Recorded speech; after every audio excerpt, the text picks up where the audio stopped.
Greetings internet, it's Monica, and today I am so excited because it is the first day of fall and autumn is just one of my favorite seasons. Really, I love all the seasons. I feel like I say that every time it's the start of a new season, but I just love the beginning of a new season because it just feels like a fresh start and an opportunity to begin new projects. And yeah, I love that element of it, and I'm really excited today because I'm going to be doing my first haul of fall and announcing a new exciting project that I'm actually going to be working on. So without further ado, let's jump in. The first book that I am going to be hauling in this video is Special Topics in Calamity Physics by Marisha Pessl, and this one I have been so excited to read because it has gotten a lot of comparison to The Secret History by Donna Tartt, which is one of my favorite books of all time, and that book is such an autumnal book, like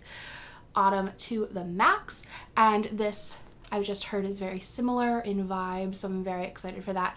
And I picked this one up because, and I'm really excited to announce this in this video, but Emma from over at Miss Emma Reads a Lot and I have started a new monthly book club called the Magical Girls Book Club. In this book club, every month we are going to be reading books that feature amazing girls, whether they are actually magical or if they're just brilliant in some other way. So really excited for that because I love reading about amazing women and girls in fiction, and I'm just excited to have a monthly book club dedicated to that. I also just adore Emma so much. She's one of my favorite people, and I'm really excited to be doing this with her because I just know it's going to be so fun and we're going to have so many amazing discussions. Obviously, the title definitely takes inspiration for its name from magical girl stories, so of course we will be reading some manga and especially some magical girl stories, so don't worry.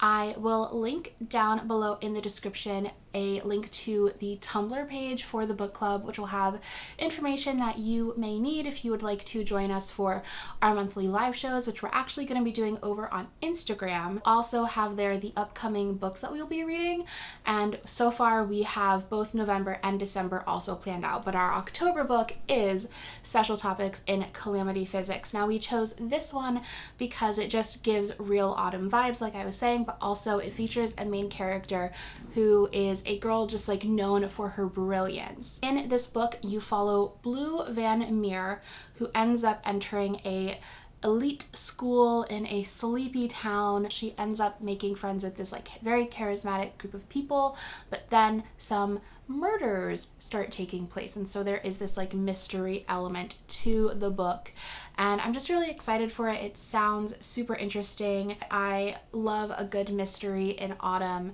and I think that this one will be a great pick because I know that Marisha Pessl is known for creating really great ambiance, and I'm also really excited because this character, the character of Blue, just sounds really fascinating because she's this incredibly well-read girl. Honestly, kind of gives me Hermione vibes from at least the blurb. That might not be accurate, but I'm really excited for this one. If you would like to, definitely read along with us. We will be discussing special topics in Calamity Physics throughout the month and also during a live show on Instagram. I'll have all the information in the Tumblr down below, and I just realized that we need to figure out whose Instagram we're going to be doing the live on, so I will keep you posted on that. The next book I ended up picking up, I also picked up for the book club, and this is going to be our November read, and I'm so excited.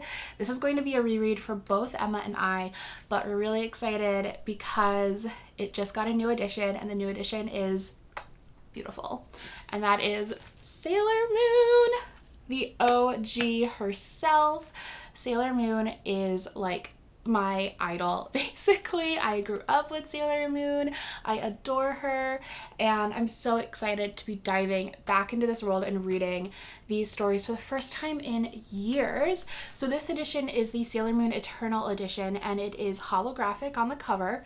I do kind of wish that the title was gold foil, but alas. But yeah, it's holographic on the cover. I don't know if it's showing up on camera. And then there are also a few full color illustrations on the inside. And it's just such a beautiful edition of Sailor Moon. They're going to be releasing all of these over the next few months. This had actually gotten pushed back a couple of times, much to my chagrin, but it's finally out in the US and I'm so excited. So this is going to be our pick for the month of November. So if you would like to read along with us, you can either pick up this edition, or if you already have Sailor Moon, any edition will work. But yeah, I'm really excited to read Sailor Moon. I love her so much. And then I have to do a rewatch. It's like a whole thing. Next, I have some books. Obviously, this whole thing is some books. The next book that I picked up is Girl in Pieces by Kathleen Glasgow. This is a book that has like pretty across the board really, really good reviews. I don't know a whole lot about the plot of this story. I do know that it is about a girl who cuts. So I'm going to put a trigger warning out there for that. I think you can pretty much get that from the cover alone. I have heard amazing things about this book. I see it constantly in bookstores. I pretty much constantly almost pick it up. My roommate Kaylee was actually unhauling it and gave me her copy, so I grabbed it, and I definitely want to pick this one up sometime in the near future when I think I am mentally in an okay place to read it. Then, this is a book, I don't really request ARCs very often unless they're ones that I really, really want. And this next one is one that I really, really wanted. And it is Kingdom of the Blazing Phoenix by Julie C. Dow. This is the sequel to Forest of a Thousand Lanterns, which if you have watched my videos for a while, you will know I adored Forest of a Thousand Lanterns. Forest of a Thousand Lanterns is a Snow White retelling, but from the perspective of the evil queen, and it is this like origin story, and it's so good. It's so good. I love her characters. I love all the characters. I love like how twisty and kind of twisted the plot was. And this is the continuation. It's a duology, so this is also the end of the story, and I am so hyped to see what happens next with these characters, because I just fell so hard for that story, that world, and yeah, it's so good. I love it so much. I love a good unlikable main character. So I don't want to talk too much to what this is about because it would spoil obviously the first book. So if you haven't yet, definitely pick up the first book. It's amazing. It's super diverse. It is a Snow White retelling, but it's set in like an East Asian world. So just read it. It's so good. I can't recommend it enough. If you watched my most recent vlog, you will have seen that I also was kindly invited by Scholastic to a like coffee and cookies event with Scott Westerfeld, who is one of my favorite authors of all time. He was one of like the first YA authors that I really got into when I was a kid, and he always will kind of have a special place in my heart because after my father passed away, my local library actually, what they do is they will often like dedicate books to people when they bind them in the library binding, and they dedicated one of his books to my dad, and I just thought that was really kind of them, and it just sort of like has solidified Scott Westerfeld in my heart. And I really do genuinely adore his stories. I loved the Ugly series growing up. I loved his book So Yesterday, which I don't even know if that's in print anymore, but it was like one of his first books. I loved that book so much as a kid. And now he is continuing on the Ugly series with a new book called Imposters, which takes place after the events of that series. So this is like what happens after Revolution, and I'm really intrigued by that because I do think oftentimes when books try to show like some sort of revolution or fighting against a dystopia, you always want to know like, okay, but what happens after that? Like, what is the cleanup after that like? And that is what this book explores. It explores what freedom looks like in this world now, and I'm so excited for that because that sounds really, really interesting for me. It's actually like, I know a lot of people don't like the cursed child story, and I agree that there are some weird parts in it, but part of what I love so much about that story is that it shows kind of the like mental effect, the after effects of something like what happened in Deathly Hallows. And so I thought that was really brilliant. Very excited for this for similar reasons. Then I picked up recently, I went to the Strand, and I every time I go to a bookstore, I look at this book and I debate picking it up and then I don't. And this time I just did it.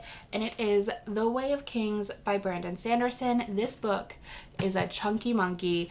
It is, let's see, how many pages are you? It is well over 1,200 pages. I am so excited to read this book. I adored Brandon Sanderson's Mistborn series. It is one of my favorite book series of all time. He is able to build stories like no other. It's masterful, truly. So I'm really excited to read this. I ended up getting the mass market paperback, which I kind of feel like is a controversial decision, kind of, at least like on the bookternet where like all books have to be beautiful. But I kind of love mass market fantasy paperbacks. Like I love that you can beat them up. I love the like tiny font. There's just something about them that I really just find quite charming. I love like how crinkled the spine gets. Basically, I like the fact that it gets ugly and I don't mind. So yeah, I'm really excited to dive into this story and just be totally hooked back into Brandon Sanderson's writing. Then from Scholastic, I was sent Making Friends by Kristen Gudsnook, and this book just sounds so precious. It is a graphic novel, and it follows this girl, Danny, who is going from 6th grade into 7th, and she is struggling so much with making friends, and so she ends up acquiring this like magical sketchbook, and in it, whatever she draws comes to life. And so she ends up drawing her like ideal best friend, and the story sort of takes off from there. It just sounds really like pure and cute, and I'm so excited for it. I also just like love the art of this book, like my aesthetic. Yes, I love this. I guess I'll talk about the other graphic novel that I have because I'm really excited for it. This one is from Simon & Schuster, and it is Fake Blood by Whitney Gardner, and this book sounds amazing. This book is about a boy named AJ who has this huge crush on this girl, Nia, and Nia is super into this like vampire story, and she has like this huge crush on this like vampire, and so he ends up trying to like become or act like a vampire in order to get her to like him. And it's part of like this school project, but he sees it as like his opportunity to woo her. And it just sounds so cute, and I love it. I love a good vampire story, and again, like the art in this just looks so good and cute, and it just sounds so fun. I've never read anything by Whitney Gardner before, so I'm so excited to do that. And I just think that I think this graphic novel, and I also just think this graphic novel looks so beautiful.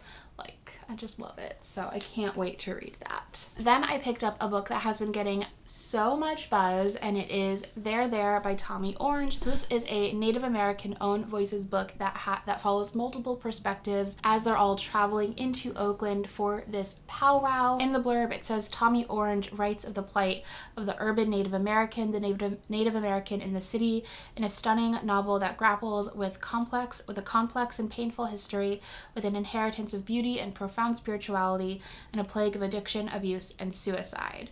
So yeah, this book has been getting a ton of buzz. I just feel like everyone who has read it has just adored it, and it sounds amazing and super important, so I'm very excited to get to it soon. Then I got another one of my most anticipated books of the entire year. It is another sequel, and it is Two Dark Reigns by Kendare Blake. You guys know I love the series. I loved Three Dark Crowns. I loved the sequel. This is the third one. The naming is a little bit confusing because it goes Three Dark Crowns, Three Dark Crowns, One Dark Throne, Two Dark Reigns. So it's 3, 1, 2. So a little confusing, but I'm so excited for this. I really can't talk to what this is about without giving away the entirety of the first two. So this series is basically set in this matriarchy world, fantasy world, where 3 queens are born, but only one can remain in power, and so they have to duel to the death in order to see who gets the throne. And each of them sort of has a whole community behind them. They each have their own special type of magic that they do, and I love this series. I love the girls in this book. It's so good. So I cannot wait to read this one. Also from Simon & Schuster, I was sent Serious Moonlight by Jen Bennett. And this is an advanced copy. This one comes out in April of 2019. Oh wow, this one comes out in a while. But this one I was excited for because it just gives like serious autumny, wintry vibes. I don't know about you, but that's the cover, at least what I get from it. Despite the super autumnally cover, this actually takes place the summer before college, and it follows this girl Birdie who adores mystery novels, and she ends up taking this job at a hotel for the summer, and it involves this like mystery with a novelist who might be meeting someone in secret at the hotel, and then there's a boy, because of course there's a boy. But yeah, I love the cover, so that's what initially drew me in, and I love stories that take place in hotels, and something about this gave me like kind of Northanger Abbey vibes, I think, because she's like such a huge fan of mystery novels and starts to like kind of create her own life into a mystery novel. So I'm intrigued to see if like there are any other like actual parallels in this book, but really excited. It just looks like a really great like contemporary for whenever I'm in the mood for a contemporary. I've got 2 more books and then I am done. The next one was sent to me by Penguin, and it is the new book by Jacqueline Woodson, and it is Harbor Me. This really short book has 6 stories in it from 6 different teens who are able to come together in this room and just talk to each other. And that's like sort of the purpose of going into this room, is that they're supposed to go in and just like have a space to just talk, and there are no adults, so they can just like say whatever they want to say. And you get these 6 different stories from each of them. They range from starts a conversation about the things causing angst in their lives, from racial profiling and fears of deportation to a deep yearning for family history and a sense of belonging.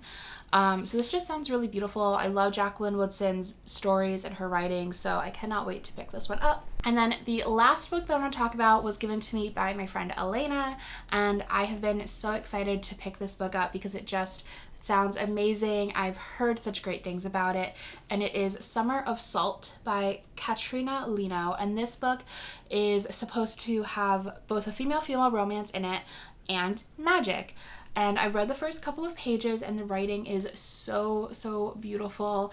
It's just like really lyrical and just lovely. This book takes place in a small town called By the Sea, follows these 2 sisters who are part of this family that has always had magical women in it, and the one girl, her name is Georgina, is sort of waiting with growing impatience for her magic to come to fruition, whereas her sister has already developed her magic.